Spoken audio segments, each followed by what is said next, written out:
നമ്മുടെ channel start ചെയ്ത അന്ന് മുതൽ നമ്മുടെ കമൻറ്റ് ബോക്സിൽ വരുന്നൊരു കമൻ്റ് ആട്ടോ, എന്താ സ്റ്റിക്കർ മേക്കിംഗ് വീഡിയോ ചെയ്യോ അങ്ങനെയൊക്കെ ചോദിച്ചിട്ട്. അപ്പോൾ ഇന്ന് നമ്മൾ വന്നിട്ടുള്ളത് സ്റ്റിക്കർ മേക്കിംഗ് വീഡിയോ ആട്ടോ.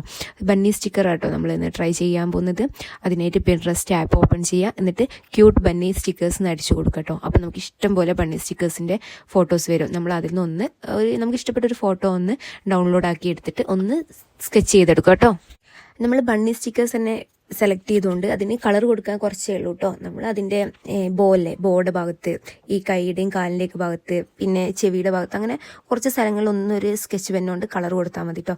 ഒരുപാടൊന്നും വേറെ സ്റ്റിക്കേഴ്സിനെ പോലെ കളർ കൊടുക്കാണ്ടാവില്ല കേട്ടോ. ഇങ്ങനത്തെ സ്റ്റിക്കേഴ്സ് എടുത്താൽ നമ്മൾ കളർ കൊടുത്തതിന് ശേഷം കുറച്ച് വൈറ്റ് ബോർഡർ വിട്ടിട്ട് നമ്മൾ ഈ പിക്ചേഴ്സിനൊന്ന് കട്ട് ചെയ്തെടുക്കണം കേട്ടോ. അപ്പോൾ ഇത് ഒട്ടിച്ചു കൊടുക്കാൻ വേണ്ടിയിട്ട് ഒരു ബട്ടർ പേപ്പർ എടുക്കുക. എന്നിട്ട് ബട്ടർ പേപ്പറിനെ കവർ ചെയ്തിട്ട് ഇൻസുലേഷൻ ടൈപ്പ് ഒട്ടിച്ചു കൊടുക്കുക. എന്നിട്ട് ആ ഇൻസുലേഷൻ ടൈപ്പിന്റെ മുകളിൽ നമ്മൾ എന്ത് ചെയ്യണം, ഈ സ്റ്റിക്കേഴ്സിലെ നമ്മൾ കട്ട് ചെയ്ത് മാറ്റി വെച്ചാൽ അത് നിരത്തിയിട്ട് ഇങ്ങനെ വെച്ച് കൊടുക്കുക. എന്നിട്ട് അതിന്റെ മുകളിൽ കൂടെ ഒന്നുകൂടി ഇൻസുലേഷൻ ടൈപ്പ് ഒട്ടിക്കണം കേട്ടോ. ഇങ്ങനെ ചെയ്യുന്നത് എന്താ വെച്ചാൽ നമുക്ക് അടിഭാഗം ഫുള്ള് ഇൻസുലേഷൻ ടൈപ്പിൽ കവറായി കിട്ടും. അപ്പോൾ ഈ ബട്ടർ പേപ്പറും ഇൻസുലേഷൻ ടൈപ്പൊക്കെ ഒട്ടിച്ച് കഴിഞ്ഞല്ലോ. എന്നിട്ട് നമ്മൾ അതിൽ നിന്ന് ഈ സ്റ്റിക്കർ കട്ട് ചെയ്തെടുക്കണം കേട്ടോ. എന്നിട്ട് ഞാൻ ഇത് കട്ട് ചെയ്തിട്ട് ബാക്കത്തെ ബട്ടർ പേപ്പർ പറിച്ചിട്ട് ഒരു ഭംഗിക്ക് വേണ്ടിയിട്ട് OHP ഷീറ്റിലാട്ടോ ഒട്ടിച്ചു കൊടുക്കുന്നത്. എന്നിട്ടൊന്ന് ക്യൂട്ടാക്കാൻ വേണ്ടി ബണ്ണി സ്റ്റിക്കേഴ്സ് എന്നൊക്കെ എഴുതി കൊടുക്കുന്നുണ്ട്.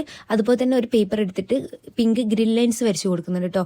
ഗ്രിൽ ലൈൻസ് വരച്ചിട്ട് ഈ OHP ഷീറ്റിന്റെ ബാക്കിൽ വെച്ച് കൊടുക്കുന്നുണ്ട്. അതൊരു പിങ്ക് തീം ഫുള്ളായിട്ട് കിട്ടാൻ വേണ്ടിയിട്ടാട്ടോ അങ്ങനെ ചെയ്തത്.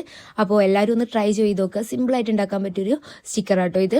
പിന്നെ നമ്മുടെ ചാനലിൽ നടക്കുന്ന ഗിവ് എവേയുടെ കാര്യം ആരും മറന്നിട്ടില്ലല്ലോ. സൺഡേ ആട്ടോ നമ്മൾ വിന്നേഴ്സിനെ സെലക്ട് ചെയ്യുന്നത്. അപ്പോൾ ഇനിയും പങ്കെടുക്കാത്ത കൂട്ടുകാരുണ്ടെങ്കിൽ ഇപ്പം തന്നെ ചാനൽ സബ്സ്ക്രൈബ് ചെയ്തിട്ട് നമ്മുടെ ഗിവ് എവേ വീഡിയോൻ്റെ അടിയിൽ എന്തെങ്കിലും ഒരു കമൻറ്റ് ഇട്ടോളൂ കേട്ടോ. അപ്പോൾ ആരും മിസ് ചെയ്യണ്ട. പിന്നെ വീഡിയോ മറക്കാതെ ഒന്ന് ലൈക്ക് ചെയ്യണേ.